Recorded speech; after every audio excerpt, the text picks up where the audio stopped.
मुश्किल समय में अपनी विचारधारा को नहीं छोड़े। टीआरएस ने आप पे आक्रमण किया मगर आप पीछे नहीं हटे और 9 साल के लिए टीआरएस ने इस सपने को कुचलने का काम किया।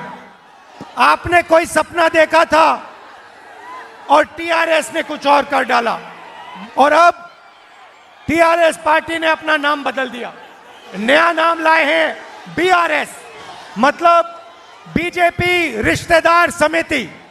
चीफ मिनिस्टर सोचते हैं कि वो तेलंगाना के राजा हैं, कि तेलंगाना उनकी जागीर है, उनकी है। जो जमीन इंदिरा अम्मा ने और कांग्रेस पार्टी ने दलितों को, आदिवासियों को, गरीब लोगों को दी, वो जमीन टीआरएस वापस ले रहा है। मैं आपको कह रहा हूं, आपने ये सवाल भारत जोड़ो यात्रा में भी उठाया था।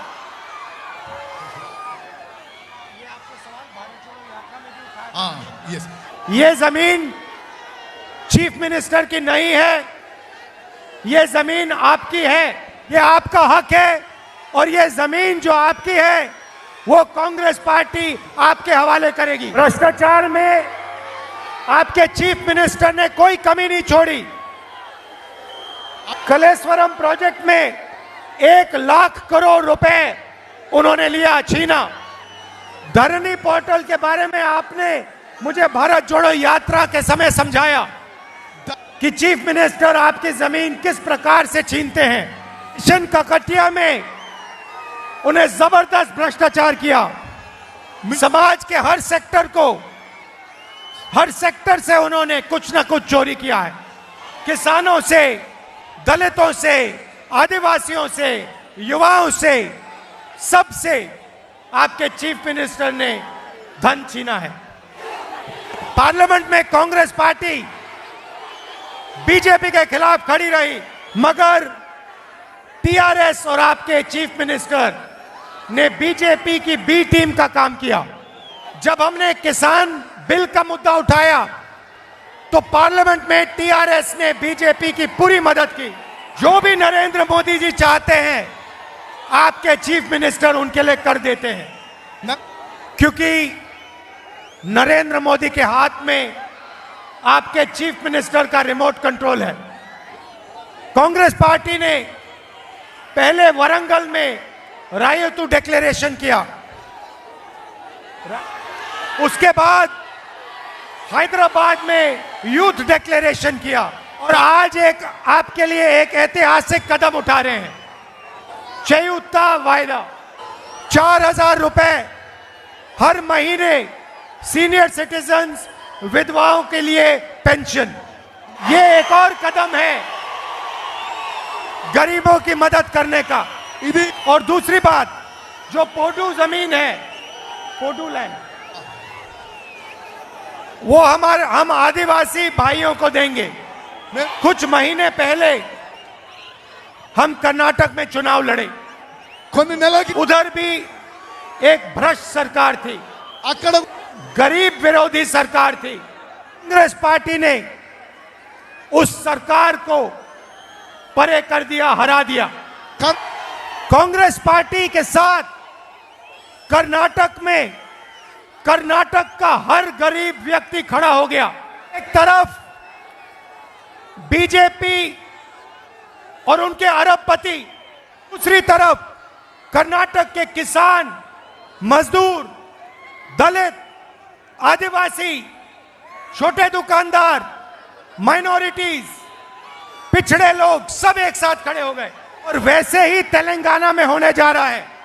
एक तरफ आपके चीफ मिनिस्टर, उनका परिवार और उनके 10-15 अरबपति मित्र, और दूसरी तरफ तेलंगाना के सब गरीब लोग, दलित, आदिवासी, पिछड़े, माइनॉरिटीज, छोटे दुकानदार, किसान, मजदूर। इसीलिए तेलंगाना में भी वही होने जा रहा है जो कर्नाटक में हुआ। पहले कह रहे थे कि तेलंगाना में टीआरएस, कांग्रेस और बीजेपी के बीच में लड़ाई है, तेलंगाना में बीजेपी नहीं बची, खत्म हो गई। जैसे हाईवे पे गाड़ी चलती है और चारों टायर पंचर हो गए, तेलंगाना में कांग्रेस पार्टी और बीजेपी की बी टीम के बीच में लड़ाई है। और जैसे हमने कर्नाटक में बीजेपी को हराया, वैसे ही हम यहां तेलंगाना में बीजेपी की बी टीम को हराने जा रहे हैं। देखिए, विपक्ष की मीटिंग हुई दिल्ली में, विपक्ष की मीटिंग हुई और विपक्ष के नेताओं ने कहा कि कांग्रेस पार्टी मीटिंग में टीआरएस को बुलाना है। ने विपक्ष को साफ कह दिया कि अगर टीआरएस इस मीटिंग में आएगी तो कांग्रेस पार्टी इस मीटिंग में नहीं आएगी। ने कहा कि टीआरएस बीजेपी की बी टीम है, हम उसके साथ नहीं बैठेंगे, हम उसको तेलंगाना से हटाएंगे। बीजेपी की बी टीम से हम समझौता कभी नहीं कर सकते। मैं आपको भी मैसेज देना चाहता हूं, आपके लिए हमारे दरवाजे खुले हैं।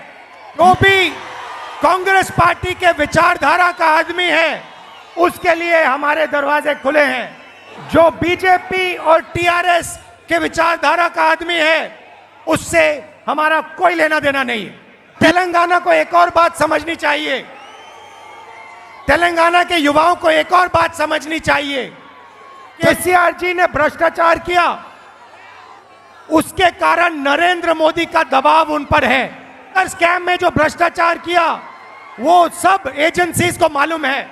इसीलिए मैंने कहा कि टीआरएस बीजेपी की बी टीम है और इसका मतलब बीजेपी रिश्तेदार समिति, और इनको हम यहां से हरा के दिखाएंगे। कांग्रेस पार्टी के कार्यकर्ताओं से कहना चाहता हूं, आप हमारी रीढ़ की हड्डी हो और आप टीआरएस को बहुत आसानी से हरा सकते हो। आप में इतनी शक्ति है, आपने कर्नाटक में अपनी शक्ति दिखाई, अब यहां तेलंगाना में अपनी शक्ति दिखाओ। बीजेपी का काम नफरत फैलाना, कांग्रेस पार्टी का काम मोहब्बत फैलाना। से मैंने यात्रा में कहा था, नफरत के बाजार में मोहब्बत की दुकान खोलनी है।